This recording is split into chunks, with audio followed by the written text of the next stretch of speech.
여러분들이 집에 가서 책상에 앉아서 어떤 식으로 LC 공부하는데 시간을 써야 되는지에 대해서 제가 아주 구체적으로 설명을 드리도록 하겠습니다.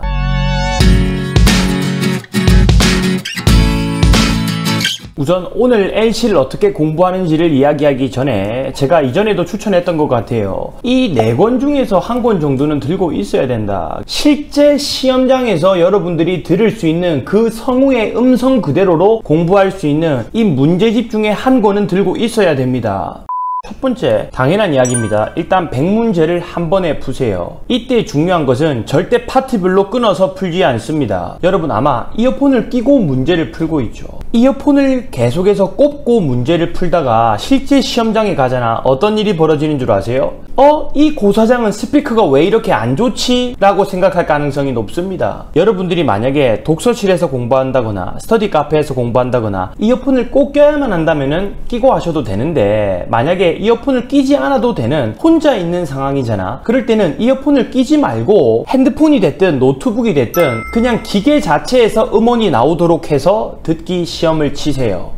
두 번째로 100문제를 풀고 나서는 당연히 매기게 되겠죠. 그리고 나서는 틀린 문제가 있을 겁니다. 이 틀린 문제를 다시 한번 풀어본다라는 것 정도는 여러분들이 이미 하고 있는 것이죠. 이때 여러분들의 행동 하나하나를 수정해보자면, 우선 지우개로 지우고 다시 푼다거나 이런 식으로 에너지 낭비, 시간 낭비를 할 필요가 없습니다. 여러분들이 이미 정답이 기억날 뿐더러 이 틀린 문제를 다시 풀 때 중요한 것이 뭐냐면, 이 문제를 어떻게든 다시 한번 맞춰보겠어, 이것이 아니라 내가 이 문제를 왜 틀렸지? 음원이 어려웠나? 아니면 실수를 했나? 지금 다시 풀면 맞출 수 있나? 그냥 이 정도의 감정만 느끼면 되는 거예요. 이어지는 내용으로 틀린 문제를 다시 풀고 나서는요, 정답을 다시 확인할 필요가 없습니다. 그리고 나아가서는요, 스크립트를 절대 확인하면 안 되겠지. 제가 계속해서 말씀드리고 있는데요, LC 공부 방법 중에 최악의 공부 방법이 뭐냐면, 음원 듣기를 하고 나서 방금 무슨 내용이었더라? 하면서 스크립트를 바로 확인하러 가는 거예요. 여러분들이 틀린 문제를 풀어보잖아. 그러면 이 문제들을 두 가지로 분류할 수가 있다. 첫 번째가 뭐냐면, 이건 방금 내가 실수로 틀렸다, 맞출 수 있었는데 하는 틀린 문제가 있고요. 반면에 이거는 음원 난이도가 진짜 어렵네, 다시 풀어도 못 풀겠다, 말 그대로 멘붕이 오는 문제가 있습니다. LC 공부를 할 때 여러분들이 방금 매우 어렵다고 느꼈던 음원이 있잖아. 멘붕이 왔던 음원 있지. 이걸 가지고 어떤 식으로 공부하냐가 LC 공부에서는 핵심이라고 보면 되겠습니다.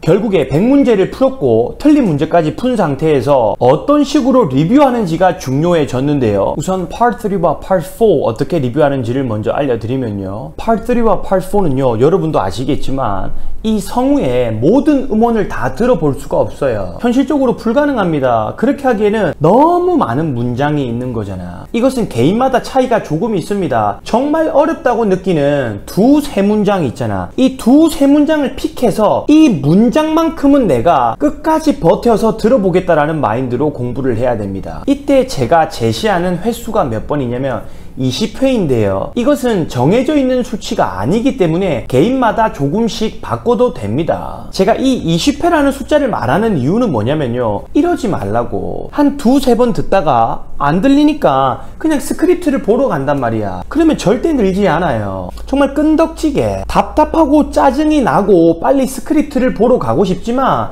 조금 더 버티고 조금 더 들어보고 한 번 더 들어보고 이 과정을 겪어내야 리스닝이 는다라는 거예요. 제가 20번 반복 듣기를 하라고 하잖아요. 그러면은 이런 의문을 가지는 사람들이 있습니다. 선생님, 그냥 있잖아요, LC 공부할 때 문장 반복 듣기만 하는 거, 그거 비효율적인 거 아닙니까? 굉장히 합리적인 의문입니다. 지금 우리가 최소 20번 반복 듣기 하는 문장이 얼마나 중요한지를 내가 다시 한번 이야기해 볼게. 100문제를 풀었어. 근데 그 중에 틀린 문제야. 근데 그 틀린 문제 중에서도 음원의 난이도가 높은 지문이야. 근데 이 지문 중에서도 유독 안 들리는 두세 문장을 내가 픽했어. 이 두세 문장마저도 최소 20번 반복 듣기를 하지 않고 어떻게 LC가 느냐고. 현장에서 이런 수강생들이 찾아올 때가 있어요.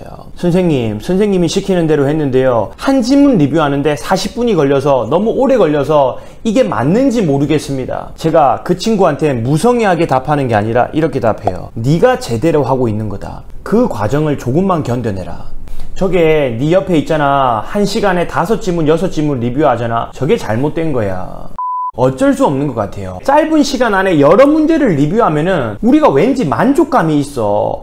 나 방금 공부 많이 했다. 알차게 시간을 썼다. 이렇게 생각하게 되는 것 같아요. 그런데 LC는 한 지문을 알차게 꼼꼼하게 리뷰하는 것이 더 도움이 됩니다. 이런 고민을 하고 결국에 이겨내서 말도 안 되는 점수 향상을 이룬 친구들을 정말 수도 없이 많이 봤어요. 너무나 많이 봤어. 그래서 지금 이런 영상을 찍고 있는 거예요. 자, 그러면은 최소 20번은 반복 듣기를 하고 나서 이제서야 여러분들한테 뭔가 권한이 주어지는 느낌이거든. 무슨 권한이 주어지냐면 이제서야 스크립트를 한번 확인할 수 있어졌어. 그러면은 이때 또 두 부류로 나뉘어. 주로 어떻습니까? 스크립트 내용을 확인하고 나서 이 내용이었네. 이거였구나 하고 넘어가는 사람이 있고, 제가 지난번 영상에서 말했지만 이제 이러는 사람이 있을 거야. 이거를 있잖아, 웅얼웅얼 따라 읽는 사람이 있을 거예요. 쉐도잉, 제가 이거 하지 말라고 이야기를 했죠. 좋은 거 나도 안다. 근데 토익에서는 하지 마세요. 비효율적이잖아. 그냥 한번 웅얼웅얼 따라 읽는 것만으로도 충분합니다. 이 과정에서 뭐 갑자기 패러프레이징 훈련을 한다던가 이런 거는 하지 마세요. 제가 패러프레이징 훈련 같은 거 하지 말라고 한 영상 꼭 한번 보셔야 됩니다. 그러면 Part 1과 Part 2는 어떤 식으로 리뷰를 해야 되는가? 기본적인 공부법 자체가 안 들리는 음원이 나왔을 때는 충분하게 반복 듣기를 한다라는 것은 똑같습니다. Part 1과 Part 2를 리뷰할 때는요, 안 들리는 문장이 나왔다라고 해서 적어보지 마세요. 소위 말해서 딕테이션을 할 필요가 없습니다. 사실 Part 3나 Part 4에서는요, 문장이 길기 때문에, 문장의 양이 많기 때문에 여러분들이 적재적소에 안 들리는 문장이 나왔을 때 적어보는 딕테이션을 하더라도 충분히 도움을 받을 가능성도 있습니다. 그런데 Part 1, 2는 일단 문장이 짧잖아. 음원이 나올 때 이 음원을 있잖아, 바로 따라 말해 봐봐. 만약에 안 들리더라도 비슷하게 흉내내면서 따라 한번 말해보세요. 즉 Part 3나 Part 4는요, 음원 들었지, 그리고 스크립트를 보고 나서 이제서야 웅얼웅얼 따라 읽는다 치면 Part 1이나 Part 2는 음원을 반복해서 듣는 과정 속에서 바로바로 따라 말해보라는 거예요. 이거를 이제 영어 학자들이 에코잉이라고 하는데, 이런 용어는 몰라도 되고 음원이 나올 때 바로바로 따라 말하는 것이 분명히 도움이 됩니다.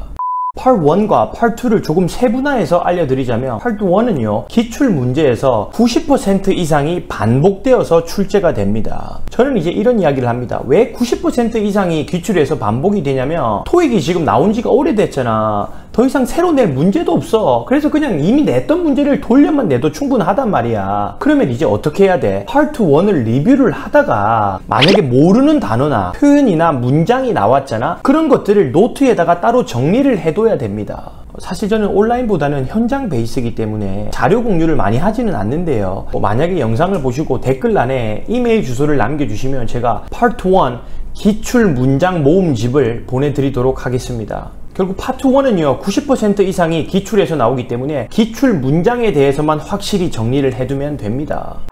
자, 그러면 파트 2는 어떤가? 여러분들이 어느 정도 LC 실력이 오르고 나서는요, 가장 어렵게 느끼는 파트죠. LC는 오답 노트를 하지 말라고 합니다. 그게 도움이 안 된다라는 것이 아니라 효율성의 측면을 봤을 때 LC 음원이라도 하나 더 듣는 게 낫지, 그걸 옮겨 적는 것 자체가 비효율적이라는 거죠. 그런데 유일하게 노트에다가 너가 틀린 문제를 모아서 적어봐 라고 하는 게 파트 2입니다. 왜 파트 2는 오답 노트를 해도 되냐면, 첫 번째로 심플하게 파트 2는 문제와 보기가 짧기 때문에 우리가 이걸 옮겨 적는다라고 해서 시간을 많이 쓰지 않아도 돼요. 궁극적으로는 이 문제와 보기를 옮겨 적는 과정에서 내가 왜 이 문제에 낚였는지를 스스로 분석해 보게 됩니다. 예를 들어서 다른 곳에서 많이 언급하고 있는 사회 부적응자 유형이라든지 되묻기 유형이라든지 나는 모르겠다 유형이라든지 이런 것들을 스스로 적고 분석해 보면서 다음번에는 낚이지 않아야겠다라는 마인드 세팅을 하게 된다라는 거죠.